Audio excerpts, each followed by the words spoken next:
Typically, we assume that individuals become inactive around a typical age of 65 years old.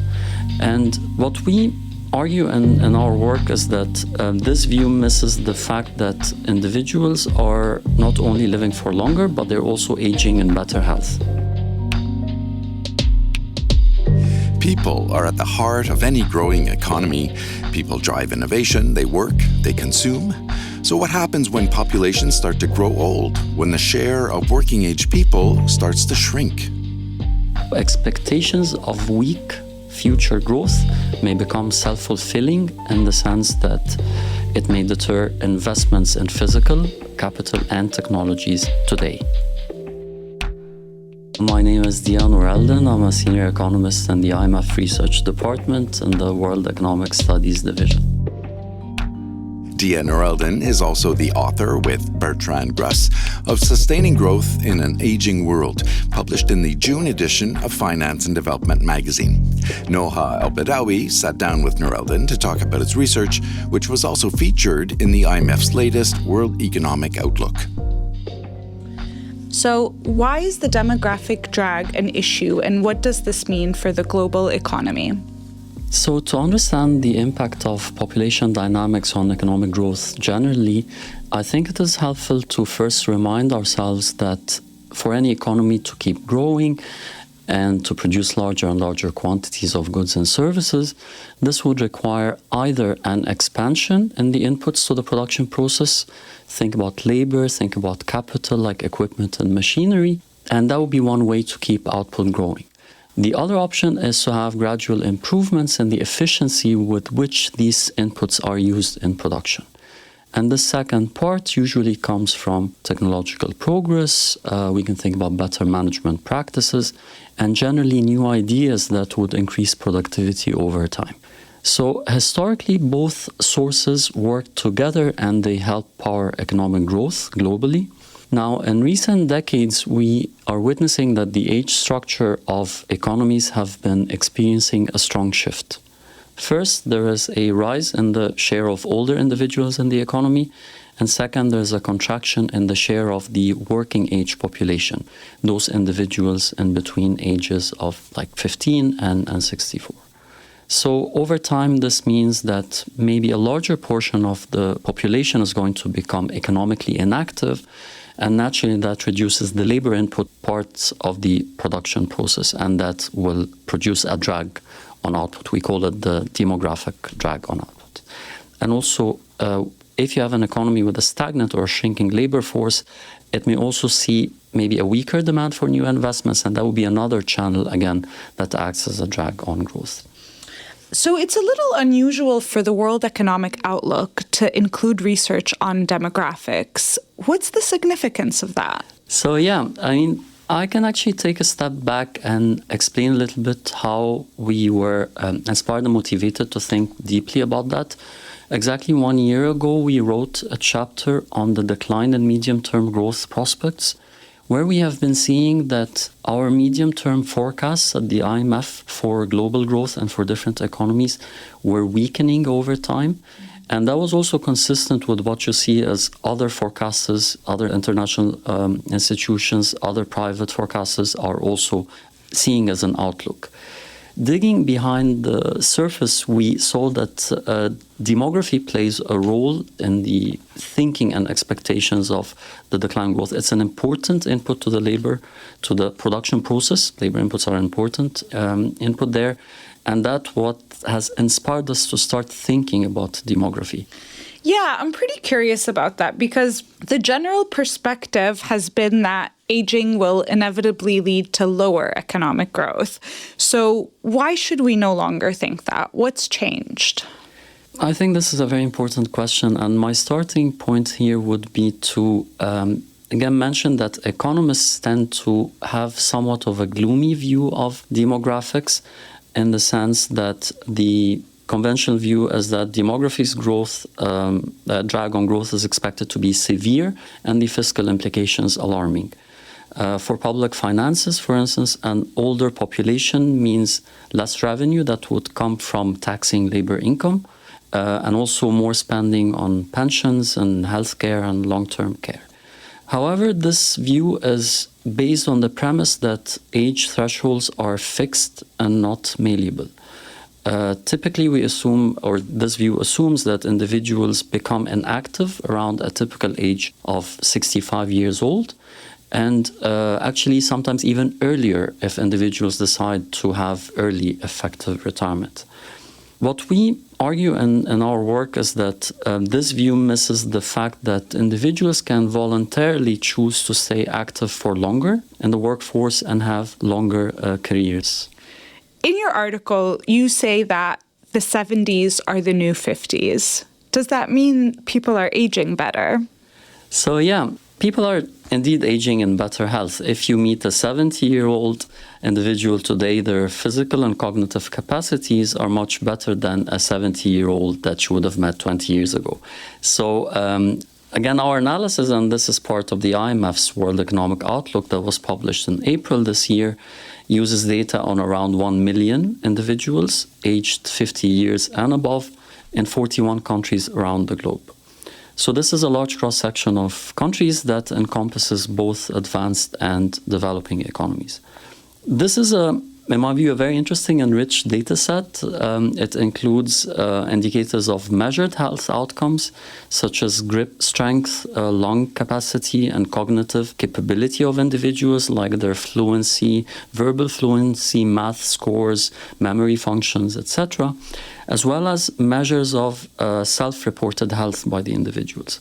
It also includes details on their health behaviors, such as whether they're smokers or not, the frequency of their exercise, as well as labor market outcomes or the labor market status of these individuals. Are they retired or not? Are they participating in the labor force or not? Their employment status and their earnings. So, as you just said, the data reveals that if you take cognitive capacity, for example, then indeed the 70s are the new 50s. So, a person who was 70 just a couple of years ago in 2022 would have the same cognitive health score as someone who was 53 years old in 2000. Of course, here we are controlling for individuals' socioeconomic characteristics, such as gender, the level of education, and also their wealth. If you look at the physical health indicators, again, such as grip strength or lung capacity, or self-reported health, or a more general measure in the literature called the frailty index, you would find a similar improvement across all of these dimensions. However, the magnitudes would vary between them. So maybe just to step back also for a second and emphasize that these indicators, there is a disparity between different groups, of course. So health disparities exist, especially by education status and across the wealth distribution. So keeping these inequalities in mind is important when we think about the labor market. So what policies would offset this drag on growth, and how could you deal with these inequalities? What kind of policies would help with that? So the fact that we have better aging or aging better health is good news both socially and economically. Again, think about individuals who, by having experienced longer lifespans, we see a lot of people that get to see not only their children and grandchildren, but aging in better health means even better outcomes for these individuals. They don't just get to see their grandchildren, they can actually play with them, be physically active with them, cook a meal for them. Lots of different positive things to think about. And actually that has an impact on labor markets. So we find in the data that these health gains are associated with stronger supply of labor in the market and the probability of participating in the labor market, in supplying longer hours, and also in higher earnings. It is also associated with later retirement decisions by these individuals. So over the next 25 years, we would expect this healthy aging trend to add about 0.4 percentage points to global growth. This is not going to be enough to fully offset the drag from demography on growth, which we estimate to be around 1.1 percentage points for global growth over the next 25 years. So without healthy aging, it would have been actually worse than that. But when we come to think now about policies, the policies we focused in our work were mostly related to labor supply policies. And here, our objective was to quantitatively assess by how much they could mitigate the demographic drag on growth. We use a global quantitative model that captures around 2/3 of the world's output and population to be able to think through about these policy scenarios and policy experiments.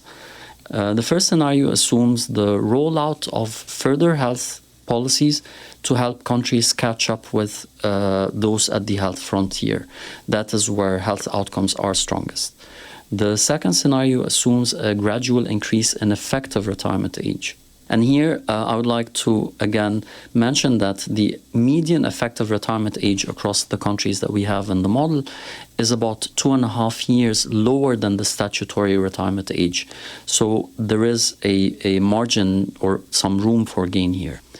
Then the third scenario is more focused on the gender gaps in labor force participation. And we assume that each country makes stronger progress towards closing the gender gap between the participation of men and women. That's interesting. So what would that mean for global growth? So we find that these policies could boost annual global growth by 0.6 percentage points over the next 25 years, which is a significant gain for the global economy. Of course, the gains would vary by country. So let me add some color here. Health policies, for instance, would create more impact on growth in countries that are further away from the health frontier, such as China and low-income countries. Policies that incentivize later retirement would yield the highest growth dividends in countries where there's a large gap between effective retirement age and life expectancy. And this will be the case for Greece, Italy, and Spain. For closing the gap in labor force participation between men and women, you would find high growth dividends in India, for example. In addition to these growth dividends, the labor supply policies would also relieve the fiscal pressures, especially in countries with low effective retirement age relative to life expectancy. And finally, you predict that even with all of this, global growth will still decline. Why is that? So in the absence of these policies I've just mentioned, our projections indicate a growth slowdown of about 1.1 percentage points over the next 25 years when you compare it to the pre-pandemic average growth. The combined policy I've just described could offset about 0.6 percentage points of that decline. So it's not enough to fully offset the demographic drag. But it is important to note that our work in this WEU chapter focus on the role of labor supply policies. Now, if we circle back to the process of economic growth more generally, then our analysis, again, has focused only on the role of labor inputs. The second important dimension of the growth process relates to efforts to raise aggregate productivity in different economies. And here, other policies can help. For instance, reinvigorating structural reforms, and more specifically, I'm referring to promoting market competition, improving the flexibility of labor markets, improving access to capital for firms. All of these can definitely help support growth going forward. In addition, supporting scientific discovery and technological progress, and also putting in place the mechanisms that will facilitate the reallocation of labor and capital to be able to flow to the higher productivity firms. These are all margins of policy interventions that can help. So this is to say that the demographic drag on growth is not an outcome that is set in stone. Policymakers have various tools at their disposal to help boost growth, and a key takeaway from our work is that a single policy tool may not be enough, but a combination of targeted and tailored policies could help reignite growth and support productivity growth going forward. Thank you very much. That was Diaa Noureldin, Senior Economist at the IMF's Research Department. Thanks for having me. Again, that was Diaa Noureldin speaking with Noha El-Badawi about sustaining growth in an aging world. Look for the article in the June edition of Finance and Development magazine. Go to imf.org/F&D. And look for other IMF podcasts on Apple Podcasts or wherever you listen. You can also follow us on X. Our handle is @IMF_podcast. I'm Bruce Edwards. Thanks for listening.